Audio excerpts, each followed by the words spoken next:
Pero hay más cosas que podemos hacer para ahorrarnos un dinero en calefacción. En esto nos va a ayudar a continuación Jorge Morales de Labra, que es ingeniero industrial y director de Próxima Energía. Jorge, muy buenas tardes. Buenas tardes, Pilar. Me imagino, Jorge, que antes que nada en estos días, bueno, ha habido zonas en las que ya ha hecho bastante frío, pero bueno, no hemos tenido un frío todavía en este otoño que está resultando bastante cálido. Antes que nada, antes que de poner la calefacción, lo primero será purgar los radiadores. Sin duda, ¿no? Efectivamente, los radiadores son algo que nos enseñan a dimensionar y a diseñar en la Escuela de Ingenieros. Y claro, todo esto, todas estas curvas que tienen, las aletas y todo esto están diseñadas para maximizar la transferencia de calor, ¿no? Entonces, claro, cuando hay aire adentro, pues aquello no funciona bien. Así que, por supuesto, antes de empezar la temporada siempre es recomendable dedicar unos minutos a purgar los radiadores. El problema es, como decíais antes, las casas sobre todo ya tienen calefacción central y donde ya han puesto la calefacción hay un cierto riesgo, que es que, claro, el agua adentro pues está por encima de 60 grados, típicamente a 80 grados. Entonces hay que tener cuidado, ¿eh? A la hora de purgar los radiadores no vayamos a tener un accidente doméstico, hay que hacerlo con cuidado. Porque Lo ideal, ya digo, es hacerlo antes de empezar la temporada. Eso es, cuidado con esa agua que está ahora mismo en el interior de los radiadores porque sale a una temperatura muy, muy elevada. A mí me llama la atención, Jorge, que en la era de la inteligencia artificial seguimos purgando radiadores. Esto seguirá siendo así. Sí. Bueno, se puede evitar, pero la herramienta que hay que poner normalmente no merece la pena, ¿eh?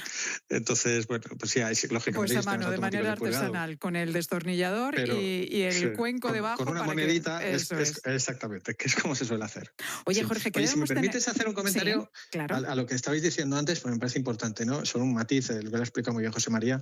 La tarifa, la TUR, el gas, está bajando. ¿Vale? La TUR en este momento, en octubre, es del orden de un 14% más barata que la de octubre del año pasado. Digo que en general tenemos buenas noticias con el gas porque el precio del gas, la TUR se indexa al precio del gas en los mercados internacionales y el precio del gas está bajando sustancialmente en el último año, ¿no? Entonces, quiero decir, es verdad que lo que ocurre con la TUR y también con el resto de tarifas en general es que suben en invierno, porque el gas en general en Europa lo consumimos mucho más en invierno que en verano y entonces el precio en invierno es verdad que es más caro que el precio en verano. Pero si comparamos un año con otro, una temporada de calefacción con otra, ¿vale? Este año, en general, los consumidores que tengan gas natural van a notar una bajada importante de esos consumidores que están acogidos a esa tarifa último recurso. Jorge, ¿qué más tenemos que tener en cuenta a la hora de ahorrar en calefacción? Pues mira, yo creo que efectivamente en el tema de la tarifa, lo ha dicho perfectamente José María, no hay discusión, la tarifa del gas es la tarifa último recurso, pero ¿qué es lo que ocurre si uno tiene dos sistemas? Es decir, si uno tiene, que esto es muy habitual en las casas, sobre todo en las ciudades, donde uno tenga gas, típicamente por unos radiadores, y además una caldera de gas que está conectada a un circuito de radiadores, y además tiene bombas de calor. Es decir, tiene el mismo aparato que le da frío en verano, pues también lo puede poner en modo reversible y le da calor en invierno. Y aquí ya la cosa se complica mucho más, porque claro, entonces la cuestión es, que es una cosa que me preguntan muy a menudo, es ¿qué me merece la pena? ¿Poner la bomba de calor o la calefacción? Bueno, pues depende. Y eso depende cada año y depende, lógicamente, de la tarifa que tengas. Y ahí en el mercado eléctrico, en la luz, sí que hay un bosque de tarifas, ¿no? Pero voy a dar un dato, ¿no? En este momento, a los precios actuales de la TUR, que insisto que es la mejor tarifa del gas, todo lo que sea una tarifa eléctrica por debajo de 12 céntimos el kilovatio hora, ¿vale? Es más interesante, es más barata que poner el gas, ¿vale? Es decir, por ejemplo, y claro, me dirás, bueno, ¿yo cómo sé si tengo 12 o no? Bueno, claro, pues eso tienes que mirarlo, porque hay gente que tiene una tarifa a precio fijo, yo no la suelo recomendar, pero hay tarifas a precio fijo que todas las horas están por debajo de 12, ¿vale? Esto es posible, es una opción, y entonces en cuyo caso siempre merecería la pena durante todo el invierno dejar la calefacción encendida, pero la de la bomba de calor, ¿vale? Y hay otras que no, que suelen ser las más baratas a largo plazo, que son las variables, las que dependen del precio del mercado. Y ahí, pues por ejemplo, mira, el sábado, todas las horas, en una tarifa que llamamos indexada, ¿no? Es decir, una tarifa a precio variable, dependiendo del mercado, durante el sábado todas las horas estaban por debajo de 0,12. Y hoy, por ejemplo, ahora justo hasta las 6 de la tarde también. Por la noche y ahora hasta las 6 de la tarde también. Y a partir de las 6 de la tarde ya no. O sea, que quiero decir que si uno tiene las dos opciones, tiene que fijarse en la tarifa eléctrica y dependiendo de, ya digo, en este momento, el precio clave, antes de impuestos, es ese 0,12. Está claro en la medida que sí. En la que el precio esté por debajo, merece la pena poner la bomba de calor. Que primero tenemos que saber qué tipo de tarifa tenemos contratada, fundamental, y luego estar bien informados para ver si nos merece la pena tirar de gas o tirar, en este caso, quien la tenga de bomba de calor, de electricidad. En el caso del gas, Jorge, ¿qué es mejor? ¿Tener la calefacción encendida a una temperatura baja todo el día o encenderla y apagarla cuando estemos en casa en función del frío que tengamos? Bueno, esto es una pregunta del millón, que yo hace años ya me cansé de demostrarlo. Incluso publiqué en un blog de una televisión, de una conocida televisión, las ecuaciones diferenciales para demostrar que siempre merece la pena pagar la calefacción cuando uno no está en casa. ¿Vale? Pero curiosamente se sigue hablando de ello. A mí me parecía que lo de publicar las ecuaciones matemáticas era suficiente como para despejar las dudas, pero parece que no.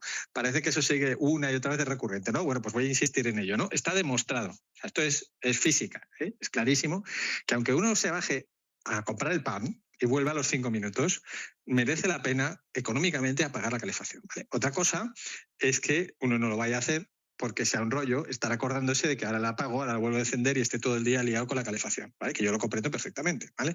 Pero pongo el ejemplo del pan para que quede algo que, por supuesto, si tú te vas un fin de semana fuera, está claro que debes apagar la calefacción. Y entonces, claro, luego lo que siempre me dicen es ya, ¿y luego quién vuelve el domingo?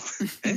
O sea, luego el domingo estamos con el abrigo en casa, ¿no? Bien, y entonces llegamos a un punto que es fundamental para cualquier casa, que es el termostato. Hay que invertir, y ahora que viene Black Friday y más, invirtamos por favor en termostatos inteligentes, que estamos ya en el siglo XXI. O sea, Que es los decir, puedes programar tranquilamente, claro. yo tengo 6 termostatos en mi casa. ¿6? Cada habitación tiene una temperatura y un régimen distinto de temperatura. Y yo lo controlo con el móvil. Es decir, si a mí se me ha olvidado mi hija mayor no viene a casa el fin de semana y yo estoy fuera el fin de semana, lo que hago es que apago remotamente la temperatura y le pregunto, Sofía, ¿a qué hora vuelves? ¿Vale? Y me dice, pues mira, vuelvo el domingo a las 7. Y entonces yo a las 5, como sé que tarda 2 horas en calentar su habitación, a las 5 le vuelvo a poner la calefacción. ¿Vale?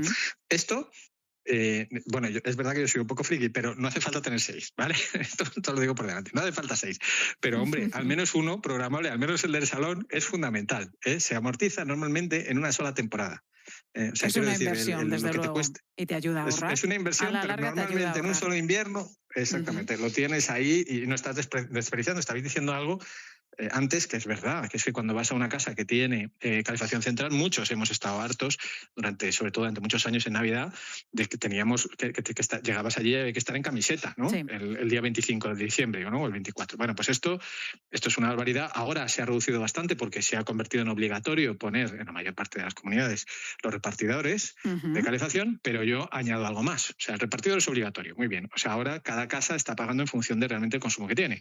Y por tanto ya los vecinos, aunque tengan calefacción central, se están ocupando de bajar el radiador si no hace falta, ¿vale? En vez de tener las ventanas abiertas. Pero hay un punto adicional. Ya que tiene el repartidor, el siguiente paso es poner un termostato en el propio radiador, lo que se llama una válvula termostática. ¿Eso qué haces? Pues claro, dependiendo de la temperatura y dependiendo de la habitación que tú quieras, a lo mejor para dormir no hace falta tener 22 grados, pero en el salón, si vas a estar viendo la televisión, igual sí. Entonces, el régimen es diferente y, por tanto, la temperatura es diferente entre unas habitaciones y otras. Entonces, si uno va a invertir en termostatos, ya digo, puede hacerlo de forma general, por ejemplo, de bomba de calor, se puede poner un termostato en la parte de arriba de la habitación, ¿vale? Controlando la propia bomba de calor, o bien sencillamente en el propio radiador, lo que se llama una válvula termostática, que lo que hace es que abre, cierra la temperatura en función de la consigna que se le ha puesto. Pues consejos que nos ha dado en torno a la calefacción Jorge Morales de Labra, que es director de Próxima Energía. Jorge, gracias por acompañarnos esta tarde. De nada, a vosotros, un placer.